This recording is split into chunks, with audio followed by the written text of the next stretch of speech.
tere! Täna hommikul hakkas mõtlema, et ma ei saa ju tere hommikust öelda, video läheb alati õhtul üles, et siis mida ma siin tere hommikutan.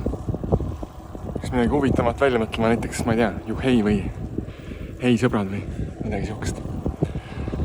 Ühesõnaga, kell on 8:30, liigun Valge Hobusemäelt minema. Ees ootab Kakerdaja raba. Öö oli väga hea, väga mõnus. Sain magada. Puhkeoleku pulss on viimase 2 ööga tulnud kõvasti allapoole, mis näitab, et keha kohaneb hästi, kõik on super. Loodame, et läheb nii samamoodi edasi ka. Hommikul oli äge seik. Tahtsin Valge Hobusemäe kohvikust osta endale hommikusööki, aga kokad arvasid, et ma olen laagriline ja ütles, et ei saa, kell 9 saab hommikusööki. Ei saa osta midagi. Ma siis ei hakanud nendega vaidlema. Kõik riistad kaasas, tegin endale ise putru, tegin endale kohvi, kõik väga hästi. Sihukesel pisiasjal ei saa lasta ennast segada. Aga nüüd edasi. Minust kima just mööda ja ajasin ma natuke juttu. Üks Redbike'i tiimi riietes mees oli maastikurattega. Teeb ka matkarada, aga ta ei tee tervet ja ta alustas ka mitte algusest, vaid vist Aravatelt äkki. Pidi elama Kiili vallas, teadis mingeid radu väga hästi. Aga tema oli sihukese väikse varustusega.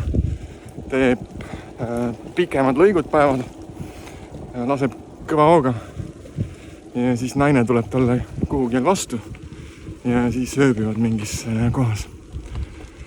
Et tegelikult näitab väga hästi, et ei pea ju tegema nii nagu mina praegu siin teen, vaid neid variante, kuidas nautida ja mõnu tunda sellisest pikast rattasõidust, neid on ju erinevaid. Tere tulemast Kakerdaja rabasse. Väga mõnusalt vaikne on siin. Ilm on suurepärane, kergelt pilvealune, läheb soojemaks. Ja kõva häält ei taha küll teha, sest nii äge, lihtsalt nii selline rahu on siin.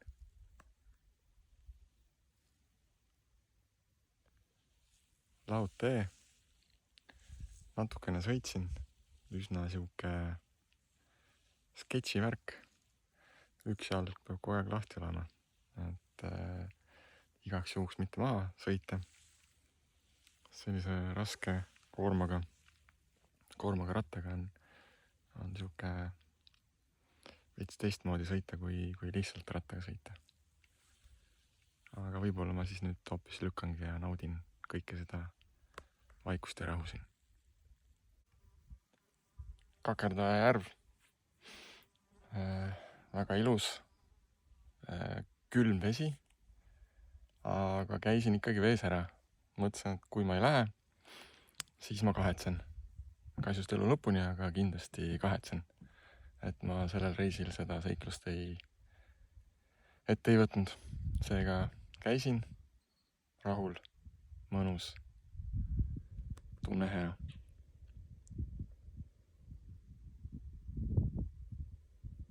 Rahu on siin teema. Seal ta ongi, see Vargamäe. Jõudsin omadega siis Vargamäele. Tundub, et Tammsaare talumuuseumi külastus on ees. Vist on juba avatud kella 11. Läheme vaatame järgi. Olen siin Tammsaare muuseumis. Ja sain just äsja teada, et see maja, mis on muuseumimaja, selle ehitas hiljem siis Antoni vend August, kes päris selle koha ja tema tütar Õie, kes pidavat praegu elama Elvas, kinkis selle siis kunagi Eesti riigile muuseumiks. Võt siis. Nii, Tammsaare talumuuseumi külastus tehtud. Minu selja taga on seal saunikute elukoht ja aidad ja hooned. Ma vist ei olegi varem Vargamaal käinud, kui ma järgi mõtlen. Me käisime perega küll filmi Vargamäel või filmi Tõde ja õiguse tegevuskohas, aga siin ma ei mäleta, et ma oleks käinud. Et jälle väga äge koht ja tasub tulla. Saab Tammsaare kohta päris palju teada, lugeda ja uurida. Aga ma nüüd sõidan edasi. Prooviks kuskilt midagi süüa äkki leida. Kõht kipub eledaks minema. Matkarajast kilomeetrine kõrvalepõige Aravetesse. Selja taga on mul Aravete koop. Ilm on ilus, päikseline. Ja tänane lõuna. Lihapirukad, kohuvmagreem ja kaeraõunapännkoogid. Head isu. Istusin seal Aravetel keset küla puu all tee ääres. Nautisin oma lõunasööki.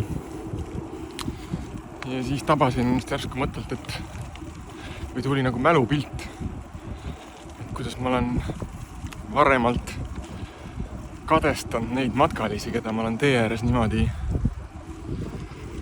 toitu nautimas näinud, lihtsalt istuvad ja chillivad ja käsi püsti, kes on end tabanud selliselt mõttelt, et autos jõuan süüa, kiire on ja ei hakka praegu aega raiskama, ei hakka peatust tegema. Mina küll olen. Ja tegelikult on nii vabastav, kui sa lihtsalt istudki, võtad aja maha, naudid seda, mis sul on.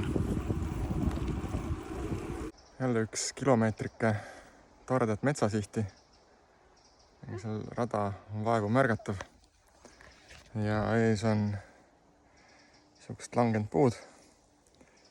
Õnneks sealt kuskilt saab mööda ka. Et nagu ma eilses videos ütlesin, siis ega mingite ajaraamidega ei tasu küll arvestada. Et loodus ütleb sulle, kui kiiresti sa liigud ja kuidas sa liigud. Olen omadega otsapidi Järva-Jaanis. Teine lõunasöök. Esimesest tundub, et jäi väheseks. Vaim hakkab natukene, mitte nüüriks minema, aga vaim hakkab natuke väsima. Et tundsin, et energiat on vaja juurde. Äge. Seda poleks küll osanud oodata, et tee ületus või trass läheb üle rapsipõllu. Äge. Ta vist on oma mõnisada meetrit siin. Niisugust raiesmikku serva. Siin olen tiksunud juba pool kilti. Ja Kepsu järgi on umbes pool kilti veel.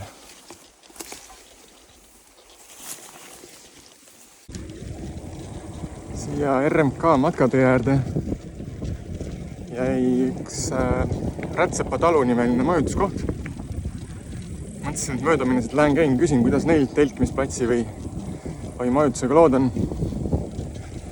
Aga paraku saadeti mind minema. Nüüd, et neil on partakk. Koristavad, nädalavahetusel pidu tulemas ja tegelikult oleks pidanud üldse ette koha broneerima.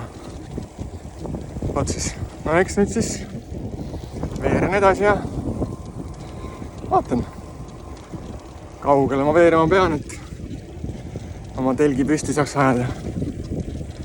Ja sellest turismitolu asjast veel, et mis selles nii erilist võite küsida. Aga väga vähesed teavad tegelikult, et minult nõuab üsna suurt pingutust võõraste inimestega vestluse alustamine üldse. Et seetõttu see oli jälle mul üks samm kuidagi mingitest tsoonidest välja, et üldse minna küsima inimeste käest. Nii, tänaseks jälle sõidud sõidetud. Tegelikult vist 25 kilti sõitsin rohkem, kui alguses plaanis oli. Aga nüüd ma olen siin jälle ühe Heinamaa nurgas ja telk on püsti. Ja vist on aeg otsad kokku tõmmata tänaseks. Ostsin poest mingid spaghetid ka, spaghetti bolognese. Need ajan soojaks ja see on õhtusöök ka olemas. Ilmselt videot täna õhtul üles ei jõua laadida, seepärast et levi on siin olematu.